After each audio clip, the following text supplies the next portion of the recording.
వారు దేవుని నెరిగియు ఆయనను దేవునిగా మహిమపరచలేదు, కృతజ్ఞతాస్తుతులు చెల్లింపను లేదు, కానీ తమ వాదముల యందు వ్యర్థులైరి వారి అవివేక హృదయము అంధకారమాయను, తాము జ్ఞానులమని చెప్పుకొనుచు బుద్ధిహీనులైరి వారు అక్షయుడగు దేవుని మహిమను క్షయమగు మనుష్యుల యొక్కయు పక్షుల యొక్కయు చతుస్పాద జంతువుల యొక్కయు పురుగుల యొక్కయు ప్రతిమా స్వరూపముగా మార్చిరి.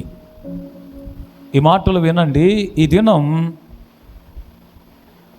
3 ప్రశ్నలు మీకు మీరే వేసుకోవలసిన అవసరాన్ని నేను మీకు జ్ఞాపకం చేస్తున్నాను.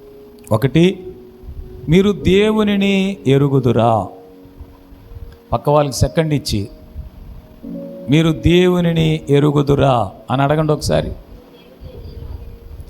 2, దేవునిని దేవునిగానే మహిమపరుస్తున్నారా? అడగాలి, పక్క వాళ్ళని అడగాలి. దేవునిని దేవునిగానే మహిమపరుస్తున్నారా? 3, ఆయనకు కృతజ్ఞతాస్తుతులు చెల్లిస్తున్నారా?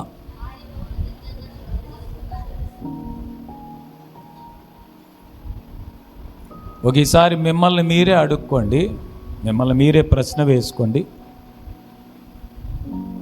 మీరు దేవునిని ఎరుగుదురా? మీకు మీరే. 2, దేవునిని దేవునిగానే మహిమపరుస్తున్నారా? 3, ఆయనకు కృతజ్ఞతాస్తుతులు చెల్లిస్తున్నారా? ఈ రోమీయులకు రాసిన పత్రికలో 1వ అధ్యాయం 21వ వచనంలో ఈ 3 ప్రశ్నలను మీరు గమనించవచ్చు. అక్కడ కొంతమంది మీకు కనిపిస్తున్నారు, వారు దేవునిని ఎరిగిన వారేనంట. స్తోత్రం చెప్పాలి మంచిగా. వారు దేవునిని ఎరిగి దేవునిని దేవునిగా మహిమపరచని వారు. ఇది నాన్న కొంతమంది దేవునిని దేవునిగా మహిమపరచట్లేదు. కారణం ఏంటంటే వారికి దేవుడు ఎవరో తెలియదు. వారికి దేవుడు ఎవరో తెలియదు. అందుకే ఈ మాటలు వింటున్న సహోదరుడా, సహోదరి, ప్రియ తల్లి, మీకు దేవుడు తెలుసా? మిమ్మల్ని మీరే ఆలోచన చేసుకుంటూ ప్రశ్న వేసుకోవాల్సిన అంశం ఇది. మీరు దేవునిని ఎరుగుదురా? ఎవరైనా ఒక వ్యక్తిని గురించి మీరు విని ఉండొచ్చు. ఫలానా వ్యక్తి, ఆయన మీకు తెలుసా అంటే, అవునండి ఆయన పేరు మేము విన్నాం, ఆయన ఫలానా ఊర్లో ఉంటారు, ఫలానా చోట ఉంటారు అని ఒకవేళ అతని గురించి మీరు చెప్పొచ్చు, కానీ అతని గురించి పూర్తిగా ఎరిగిన వారిగా మీరు ఉండకపోవచ్చు. ఇది నన్ను అనేక మందికి యేసు ప్రభు ఎవరో తెలుసు. స్తోత్రం, హల్లెలూయా. ఆయనను ఎరిగిన వారిగా ఎరిగిన అనుభవాలు వారి జీవితంలో చాలామందికి లేవని చెప్పాలి. చాలామందికి దేవుడు ఎవరో తెలియదు అని చెప్పటానికి ఒక చిన్న కథను లేకపోతే విన్న ఒక ఉదాహరణను మీ ముందు పెడతాను. నలుగురు గుడ్డివారి గురించి ఇంతకుముందు మీరు వినే ఉండొచ్చు. నలుగురు గుడ్డివాళ్ళు ఏనుగు ఎలా ఉంటుందో కనుగొందామని వెళ్ళారంట. స్తోత్రం. ఏనుగు ఎలా ఉంటుందో చూడడానికి వారు ప్రయత్నం చేస్తే ఒక వ్యక్తికి ఏనుగు యొక్క ఆ కాలు దొరికిందంట అండి. కాలు, దాన్ని గట్టిగా పట్టుకున్నాడు. ఎలా ఉంటుంది అని అంటే అతను చెప్తున్నాడు, అదొక బలమైన స్తంభం లాగా ఉంటుంది అని చెప్తున్నాడు అంట. ఏనుగు ఎలా ఉంటుంది? ఒక బలమైన స్తంభం. ఇంకొకటి అంటాడంట, కాదు వాడికి తొండం దొరికింది, తొండం. వాడు అంటాడంట, కాదు ఏనుగంటే పొడవైన గొట్టం లాగా ఉంటుంది అని చెప్పాడంట. ఏనుగు ఎలా ఉంటుంది? ఒరే నువ్వు సరిగా చూడలేదురా, సరిగా తెలుసుకోలేదు, పొడవైన గొట్టంలాగా ఉంటుంది ఏనుగు అన్నాడంట. ఇంకొకడికి చెవి దొరికిందంట. వీడు అన్నాడంట, మీ ఇద్దరు కరెక్ట్ కాదు, అసలు ఏనుగు ఎలా ఉంటుందని అంటే ఒక పెద్ద చేటలాగా ఉంటుందని చెప్పాడంట. ఎలా ఉంటుందట? ఓ పెద్ద చేట. ఇంకొకటి అన్నాడంట, మీ ముగ్గురు చెప్పింది కూడా సరి అయింది కాదు, అది ఒక చీపురు కట్టలాగా మెత్తని ఆ చీపురుకుండే కుచ్చు ఉంటుంది కదా, కుచ్చు, అలాగున ఒక చీపురు కట్టలాగా ఉంటుంది అని చెప్పాడట. వాడికి తోక దొరికిందంట. ఇలాగున ఈ దినాన్ని కూడా దేవుని గురించి ఎవరికి ఏం తెలిస్తే దాన్నే పట్టుకుని వారే దేవుడని, అదే దేవుడని, మనుషులు దేవుని ఎరుగకుండానే, దేవుని తెలుసుకోకుండానే వారి జీవితాన్ని గడిపేస్తూ ఉన్నారు. ఈ మాటలు వింటున్న నీవు దేవుని ఎరుగుదువా? నేను నీవే ప్రశ్న వేసుకోవలసిన విషయం ఇది. దేవుని ఎరుగుదువా? దేవుని ఎరిగిన వారు చెప్పే ఒక మాటను నేను మీకు చూపిస్తాను. దానిని బట్టి దేవుడిని మీరు ఎరుగుదురో లేదో, ఆయనను గురించి మీకు పూర్తిగా తెలుసో లేదో, అసలు ఆయనను ఎరిగిన అనుభవాలు మీకు ఉన్నాయో లేదో ఆలోచించుకోవటానికి ఒక సంగతి నేను మీకు చూపించగోరుతున్నాను. యోహాను రాసిన మొదటి పత్రిక 1వ అధ్యాయం 1వ వచనాన్ని మనం చదివి చూద్దాం. యోహాను రాసిన మొదటి పత్రిక 1వ అధ్యాయం 1వ వచనాన్ని చదివి చూద్దాం. జీవవాక్యమును గూర్చినది ఆది నుండి ఏది ఉండెనో, మేమేది విన్నామో, కన్నులారా ఏది చూసామో, ఏది నిదానించి కనుగొన్నామో, మా చేతులు దేనిని తాకి చూసాయో అది మీకు తెలియజేయుచున్నాము అంటాడు. యోహాను యేసు ప్రభువును ఆనుకొని ఉన్న ప్రియమైన శిష్యుడు. యేసు ప్రభుకు 12 మంది శిష్యులు. ఈ 12 మందిలో యేసు ప్రభువును ఆనుకొని ఇంక యేసు ప్రభుతో ఎల్లప్పుడూ ఉన్నవాడు. చివరికి ఎక్కడ కూడా ఉన్నాడు అని అంటే, యేసు ప్రభు సిలువ వేయబడినప్పుడు, సిలువకు అప్పగించబడినప్పుడు శిష్యులందరూ దూరంగా పారిపోయారు. కానీ పేతురైతే యేసు ప్రభువును దూరం నుంచి గమనిస్తూ, దూరం నుంచి వెంబడిస్తూ వెళ్ళాడు. కానీ ఈ యోహాను అయితే యేసు ప్రభుకు దగ్గరగానే ఉన్నాడు, యేసు ప్రభువును ఆనుకొని ఉన్నాడు. ఈ యోహాను అనే శిష్యుడు చెప్తున్నాడు, అపోస్తలుడైన యోహాను గారు అంటున్నాడు, మేము కన్నులారా దేన్ని చూసామో, మా చేతులు దేనిని తాకి కనుగొన్నాయో, ఆది నుండి మేము ఏది విన్నామో అదే మీకు తెలియజేస్తున్నామని చెప్తున్నాడు. స్తోత్రం, హల్లెలూయా. ఈ దినాన యేసు ప్రభువుని గురించి వినడమేనా? ఆయనను నిదానించి కనుగొనడం అనేది మీ అనుభవంలో ఉందా? కేవలము ఏదో ఒక మాట ఆయనను గురించి విని వెళ్ళిపోవటమేనా? లేక ఆయనను తాకి ఆయన యొక్క స్పర్శను అనుభవించిన అనుభవాలు మీకు ఉన్నాయా? స్తోత్రం చెప్పాలి. దేవుని స్వరం విన్నారా ఎప్పుడైనా? ఎప్పుడైనా ఆయన మాట్లాడుతుంటే ఆయన స్వరాన్ని వినే అనుభవంలోనికి వచ్చారా? లేక ఆయనతో కాలం గడిపిన ఆయన స్పర్శను, ఆయన తాకిడి అనుభవించిన అనుభవాలు ఉన్నాయా? రోజులు సంవత్సరాలు గడిపేయటమేనా? కేవలము ఆయన గురించి ఎవరో చెబితే వినడం, ఎవరో చెప్పిన అనుభవాల గురించి వినడమే తప్ప ఆయనను అనుభవపూర్వకంగా తెలుసుకున్న అనుభవం మీకేమైనా ఉందో లేదో ఈ ఉదయకాలం మందు ఆలోచించుకోవాలని ఈ మాటలు నేను మీకు జ్ఞాపకం చేస్తున్నాను. స్తోత్రం, హల్లెలూయా. ఇక్కడ కొంతమంది కనిపిస్తున్నారు, వారు దేవుని ఎరిగిన వారు. ఒకవేళ ఈ దినాన మన రాష్ట్ర ముఖ్యమంత్రి గారి పేరు చెప్పామనుకోండి, ఫలానా ఆయన అండి మన ముఖ్యమంత్రి అని చెప్తారేమో. కానీ ఆయనను గురించి మీకు తెలుసా? ఆయన ఏం తింటారు, ఆయనకి ఏది ఇష్టం, ఆయన ఏ టైంలో ఎక్కడ ఉంటారు,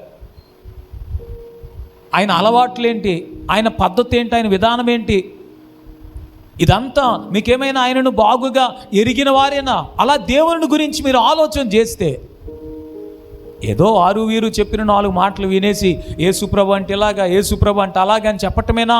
ఆయనను మీ అనుభవములో, స్వానుభవములో మీ సొంతంగా ఆయనను తాకి, ఆయన స్వరం విని ఆయనను అనుభవించిన అనుభవాలు ఏమైనా ఉన్నాయా అని ఆలోచించుకోవాలి. స్తోత్రం చెప్పాలి మంచిగా. వారట దేవునిని ఎరిగిన వారు. స్తోత్రం చెప్పాలి మంచిగా. పక్క వాళ్ళని అడగండి, సెకండ్ నుంచి, మీరు దేవునిని ఎరుగుదురా అని అడగండి. అంటే అందరూ ప్రశ్న వేసే వాళ్ళే ఉన్నారు, జవాబు చెప్పే వాళ్ళు ఎవరు లేరు. మీ జవాబు మీతోనే చెప్పుకోండి. ఆయన ఎంతవరకు ఎరుగుదురు మీరు? ఇది నాన్న మీ ఆత్మీయ స్థితి, ఆత్మీయ స్థాయి ఎంతవరకు ఉంది ఆలోచించుకోవాలి. యేసుప్రభు సిలువకు అప్పగించబడినప్పుడు పేతురు దూరంగా వెంబడిస్తున్నాడు. అసలు ఏం జరుగుతుందో దూరంగా ఉండి గమనిస్తున్నాడు. దూరంగా ఉండి గమనిస్తుంటే ఆయన అధికార మందిరంలోకి తీసుకుని వెళ్ళబడి యేసుప్రభువుకు తీర్పు తీరుస్తున్నారు. పేతురేమో బయట ఉన్నాడు. బయట ఉంటే అక్కడ కొంతమంది చలి కాచుకుంటుంటే అక్కడికి వెళ్ళి కూర్చుంటే ఓ చిన్న అమ్మాయి వచ్చి అడిగిందంట, నీవు కూడా ఆయనతో ఉన్నవాడవే కదా అని అంటే, అబ్బాబే ఆయన ఎవరో నాకు తెలియదని చెప్పాడు. మీ పరిస్థితి ఏంటి? మీ గురించి మీరు ఆలోచించుకోవాలని ఉదయకాలం మందు ఈ ప్రశ్న మీ ముందు పెడతా ఉన్నాను. స్తోత్రం చెప్పాలి ఒకసారి మంచి. ఒకటి, దేవుని బిడ్డలు వారి అనుభవంలో, వారి స్వానుభవంలో దేవునిని ఎరిగిన వారిగా ఉండాలి. స్తోత్రం చెప్తారా మంచిగా? ఆయన స్వరం వినగలిగిన ఆత్మీయ స్థితికి, స్థాయికి ఎదగాలి. కలలు, దర్శనాల ద్వారా దేవుని మార్గాన్ని, దేవుని మాటలను మీరు తెలుసుకోగలిగిన ఆత్మీయమైన వరాలతో, ఫలాలతో నిండి ఉండాలి. స్తోత్రం చెప్పారా మంచిగా? ఆయన కలలో మాట్లాడతాడని బైబిల్ చెప్తోంది. దర్శనముల ద్వారా మాట్లాడతాడని చెప్తుంది. అది పరిశుద్ధాత్మ దేవుని యొక్క భాష అని బైబిల్ చెప్తోంది. మీకు కళలు వస్తే ఏ కళలు వస్తాయి? స్తోత్రం. ఏ కళలు వస్తాయి?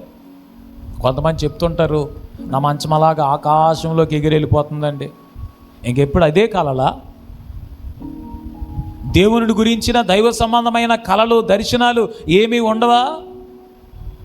దేవునిని ఎరిగిన వారికి వారి ఆత్మీయ అనుభవాలు వేరే ఉంటాయి. దేవునితో వారు నడవగలుగుతారు. స్తోత్రం. ప్రతిదినం ఆయనతో మాట్లాడగలుగుతారు. ఆయన మాటలు వినగలుగుతారు.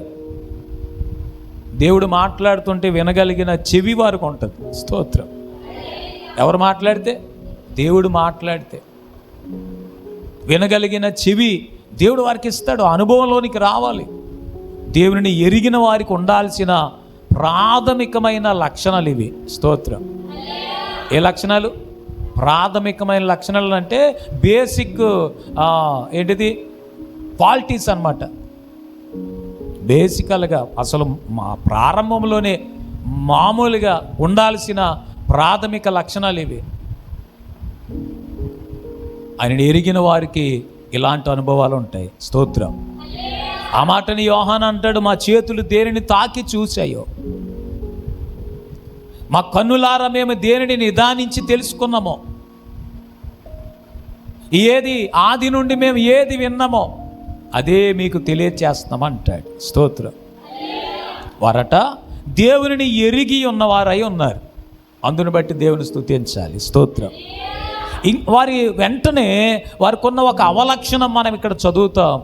వారు దేవునిని ఎరిగియు దేవునిని దేవునిగా మహిమపరచలేదంట. ఇది నాన్న చాలామందికేమో దేవుడు తెలియదు.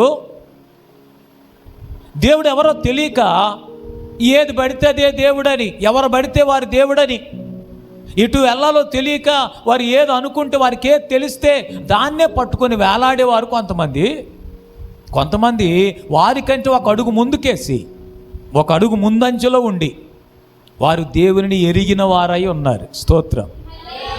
కానీ దేవుని ఎరిగి ఉన్నా ఏం లాభం లేదు. ఎందుకనంటే వారంట దేవునిని దేవునిగా మహిమపరచట్లేదట. స్తోత్రం. ఇదే నాన్న కొంతమంది తల్లిదండ్రుల్ని తల్లిదండ్రులుగా ట్రీట్ చేయరు. తల్లిదండ్రుల్ని తల్లిదండ్రులుగా ట్రీట్ చేయాలి. స్తోత్రం చెప్పాలి. అన్నదమ్ముల్ని అన్నదమ్ములుగానే ట్రీట్ చేయాలి.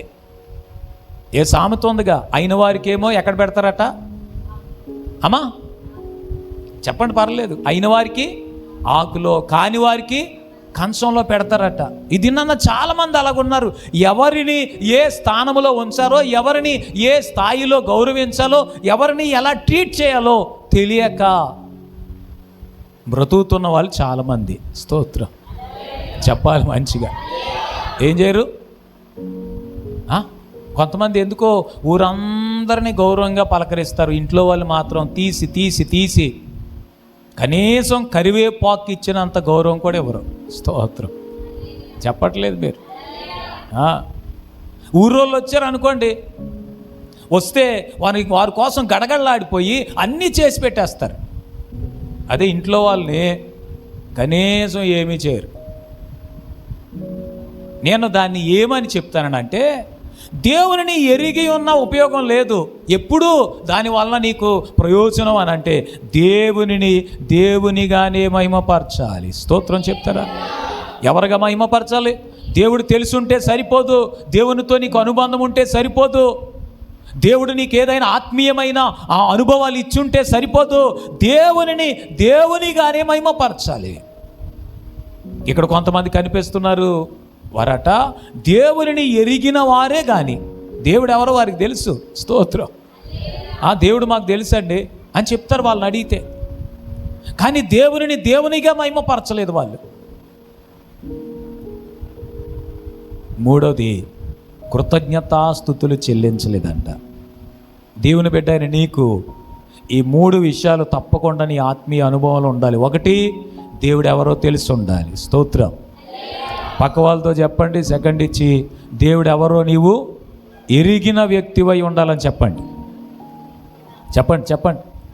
దేవుడు ఎవరో నీవు ఎరిగిన వ్యక్తిగా ఉండాలి. రెండోది, దేవునిగానే మహిమపరచాలి. చెప్పండి పక్క వాళ్ళకి, సెకండ్ ఇచ్చి. డేక్షానిగానే చూడాలని చెప్తున్నారు ఎవరో? చెప్పండి ఒకసారి. దేవునిగానే మహిమపరచాలి.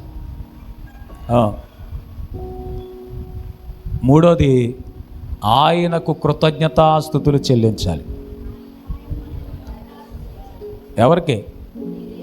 ఎవరికి సంబంధం లేని కొంతమంది ఉన్నారు, ఇసిరిపారేసిన కరివేపాకులు అంటారు. పక్కలకి సెకండ్ ఇవ్వండి అమ్మా. మిమ్మల్ని ఏదో డబ్బులు అడుగుతున్నట్టు ఫీల్ అవుతున్నట్టున్నారు కదా. పక్కలకి సెకండ్ ఇవ్వండి అంటే అదే కానుక డబ్బులు చేతితో పట్టుకున్నారు, వీళ్ళు డబ్బులు తీసేసుకుంటారు అన్నట్టు ఫీల్ అవుతున్నట్టున్నారు. ఓకే, పక్క వాళ్ళకి సెకండ్ ఇచ్చి చెప్పండి. దేవునిగానే మహిమపరచాలి. మూడోది ఏంటి? దేవునికి కృతజ్ఞతాస్తుతులు చెల్లించాలి. స్తోత్రం. ఈరోజు నా ప్రసంగ అంశం ఏంటంటే, gratitude should be your attitude అనండి. ఈసారి పక్క వాళ్ళతో సెకండ్ ఇచ్చానండి. సూపర్. చెప్పండి. గ్రాటిట్యూడ్. కరుణ అన్నగారు ఏం చెప్తున్నారు నాతో చెప్పు. ఇప్పుడు కొర్నేలు గారును గాబ్రియల్ గారు బైబిల్ తెరిచి అలా పెట్టు కూర్చున్నారండి.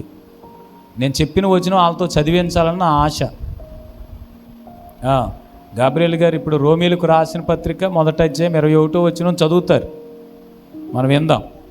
బైబిల్ అలా తెరిచిపెట్టుకున్నాడు ఆయన. చెప్పండి పక్క వాళ్ళకి సెకండ్ ఇచ్చి. Gratitude should be your attitude. బియోలా గారు ఎవరికి చెప్పట్లేదు. చెప్పండి. నయోమి ఎవరికి ఇస్తున్నాము సెకండ్? ఓకే, ఏం చెప్తుంది నీతో? గ్రాటిట్యూడ్. రాహేలమ్మ ఏదో నవ్వుకుంటుంది, మాకు రాని ఇంగ్లీషా ఏంటి నువ్వంటే ఇప్పుడు 4 ABCDలు నేర్చుకుని వచ్చేసి మా దగ్గర 4 ముక్కలకు అంటస్తు పెట్టేసి చెప్తే మాకు రాదనుకుంటున్నాం అన్నట్టు. చెప్పు రాహిలమ్మ, ద్వారకమ్మతో చెప్పు. ద్వారకమ్మ రాహిలమ్మకి చెప్పా. ఓకే, అశ్విని నువ్వు కృపా దగ్గర అడుగు. ఆవిడ కూడా బైబిల్ తెరిచిపెట్టిందండి. ఓకే, చెప్పండి పక్క వాళ్ళతో. Gratitude should B. మీ ఇద్దరు చెప్పుకొని మాట్లాడలేవేంటి? చెప్పండి. Gratitude should be your attitude. Okay, తెలుగులో చెప్తానే. కృతజ్ఞత భావమే మీ వైఖరిగా ఉండాలి. కృతజ్ఞత భావమే మీ వైఖరిగా ఉండాలి. ఓకేనా? దేవుని బిడ్డలకు ఎల్లప్పుడూ దేవుని పట్ల కృతజ్ఞత ఉండాలి. ఎవరి పట్ల? దేవుని పట్ల కృతజ్ఞత ఉండాలి. ఆయన చేసిన కార్యాలన్నీ మనం తలపోసుకుంటూ, ఆలోచించుకుంటూ, మాట్లాడుకుంటూ ఆయనకు మనం ఎల్లప్పుడూ కృతజ్ఞతాస్తుతులు చెల్లించాలి. స్తోత్రం చెప్పాలి మంచిగా.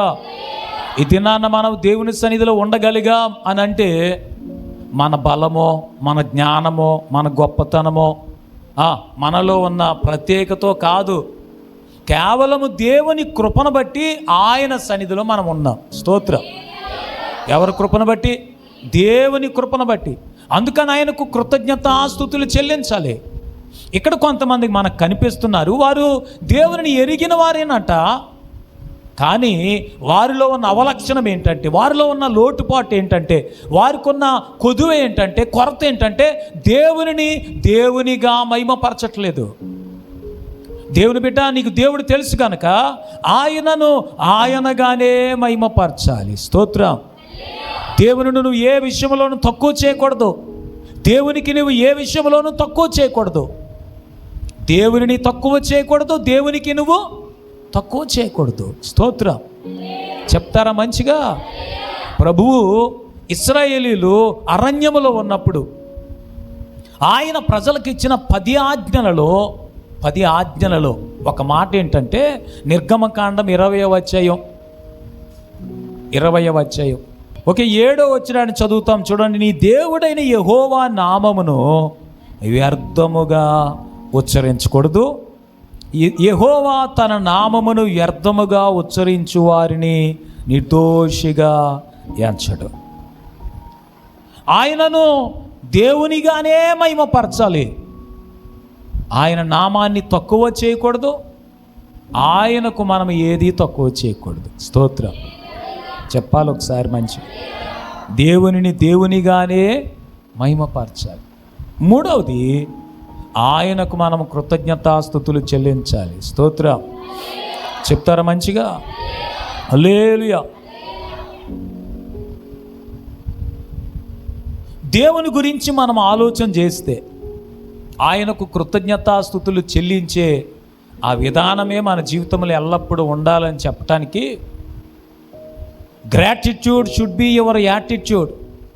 తప్పకుండా కృతజ్ఞత భావమే నీ వైఖరిగా ఉండాలి అని చెప్పటానికి ఈ పగటి వేళ దేవుని వాక్యంలో నుండి కొన్ని మాటలు నేను మీకు చూపించాలనుకుంటున్నాను.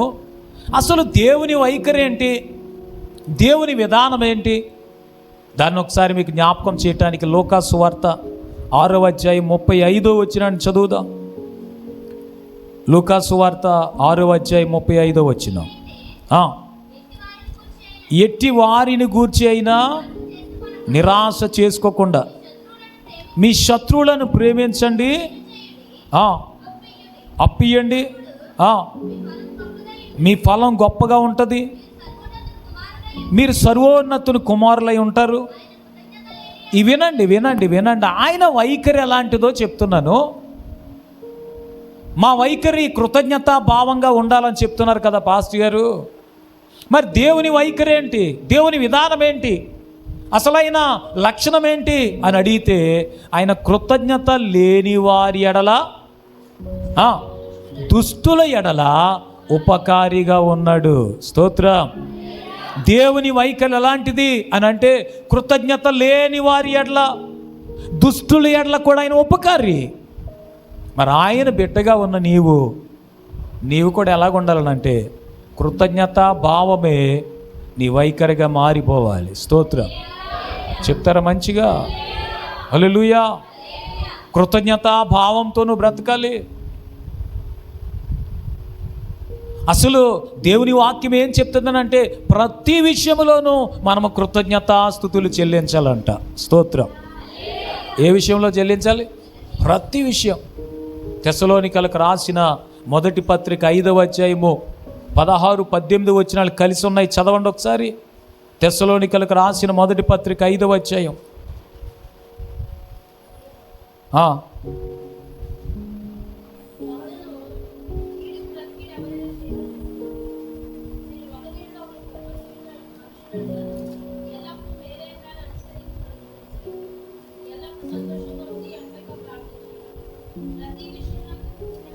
ఈ మాట చూడండి. ప్రతి విషయమునందును కృతజ్ఞతాస్తుతులు చెల్లించాలంట. స్తోత్రం. చెప్పాలి మంచిగా. ఏ విషయంలో కృతజ్ఞతాస్తుతులు చెల్లించాలి? ఇప్పుడు మిమ్మల్ని ఎవరైనా తిట్టారనుకోండి, ప్రభువా నీకు స్తోత్రం అనాలి. స్తోత్రం. ఏమనాలి? నిజంగా అంటారా? పక్కోళ్ళకి సెకండ్ ఇచ్చి, నువ్వు నన్ను కొట్టు, నీకు థ్యాంక్స్ చెప్తానని చెప్పండి. నిజమే. అబద్ధం ఆడుకొని చెప్పండి, పక్కోళ్ళకి సెకండ్ ఇచ్చి. నిజంగా నన్ను ఇప్పుడు కొట్టు, మీకు థ్యాంక్స్ చెప్తానని చెప్పండి. ఈ పక్క వాళ్ళు వినేసి ఊరుకోకండి, ఒకటి అందుకోండి. అప్పుడు థ్యాంక్స్ చెప్తారో లేకపోతే వాళ్ళ ఏంటిది ఏం చెప్తారో చూడొచ్చు మనం. హల్లెలూయా.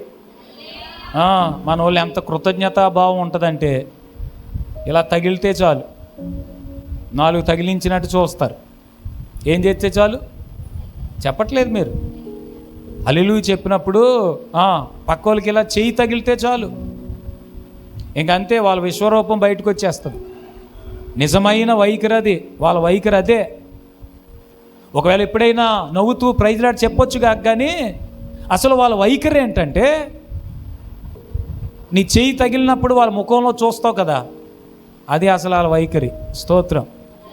కానీ బైబిల్ చెప్తుంది నీ వైఖరి ఎలా మారిపోవాలనంటే, నీ విధానం ఎలా మారిపోవాలనంటే ప్రతి విషయంలోనూ కృతజ్ఞతాస్తుతులు చెల్లించాలంట. స్తోత్రం. చెప్తారా మంచిగా? ఏ విషయంలో? ఏదైనా నీ జీవితంలో ఏం జరిగినా దానికి దేవునికి కృతజ్ఞతాస్తుతులు చెల్లించాలి. 10th క్లాస్ పాస్ అయ్యారు అనుకోండి, పాస్ అయితే ఏం చెప్తారు? మాట్లాడతలేదు మీరు. మన సంఘంలో పాస్ అయ్యారు, కూటమి ఎప్పుడు ఎడతావా అమ్మా అని అంటే, నేను పెద్ద అయ్యి డబ్బులు పోగేసి అప్పుడు ఎడతానండి కూటమి అంటాను. ఎప్పుడు ఎడతాదట? ఈ లోపల మీరు కానీ నేను కానీ, చెప్పండి పక్క వాళ్ళకి సెకండ్ ఇచ్చి, మీరు కానీ నేను కానీ ఆవిడ పెద్ద అయ్యి డబ్బులు పోగేసి కూటమి ఎత్తి వరకు ఉందామా? మీరు పక్క వాళ్ళని అడగమని నన్ను అడుగుతున్నారు మీరు. మీరు కానీ నేను కానీ, చెప్పండి పక్క వాళ్ళకి సెకండ్ ఇచ్చి. ఏ మొహమాట పడుతున్నారు ఏంటో? కొత్త వాళ్ళు కానీ కూర్చున్నారండి మీ పక్కన? సెకండ్ ఇవ్వనా? మీరు కానీ నేను కానీ. ఎవరో సారాల అమ్మగారికి ఎవరు చెప్పట్లేదు, ఇస్తేరమ్మ తెగవలసిస్తుందండి. అమ్మ ఆవిడికి డబ్బులు లేనట్టున్నాయి. స్తోత్రం. డబ్బులు తక్కువైనట్టున్నాయి, ఆలోచిస్తుంది ఆవిడ కదా. కొంతమంది పిల్లలు పాస్ అయినా దేవుని కృతజ్ఞత చెప్పరు, ఉద్యోగం వచ్చినా కృతజ్ఞత చెప్పరు, పిల్లలు పుడితే అసలే చెప్పరు, పెళ్ళి అయితే అంతకంటే చెప్పరు, పొలం కొనుక్కున్నా చెప్పరు, పొలం అమ్మినా చెప్పరు, బండి కొనుక్కున్నా చెప్పరు, బండి అమ్మినా చెప్పరు. స్తోత్రం. చెప్పట్లేదు మీరు? కొంతమందికి ఎందుకో జీవితంలో అసలు కృతజ్ఞతలు చెల్లించటం అనేదే ఉండదు వారికి. కానీ దేవుని వాక్యం అంటది ప్రతి విషయంలోనూ. స్తోత్రం. ఏ విషయంలో? ప్రతి విషయంలో. ఉద్యోగం వచ్చినా, వ్యాపారం బాగున్నా, ఏదైనా ప్రతి విషయంలో దేవునికి నువ్వేం చెల్లించాలి? కృతజ్ఞతాస్తుతులు చెల్లించాలి. స్తోత్రం. చెప్తారా మంచిగా? మీ వైఖరి అలా మారిపోవాలి.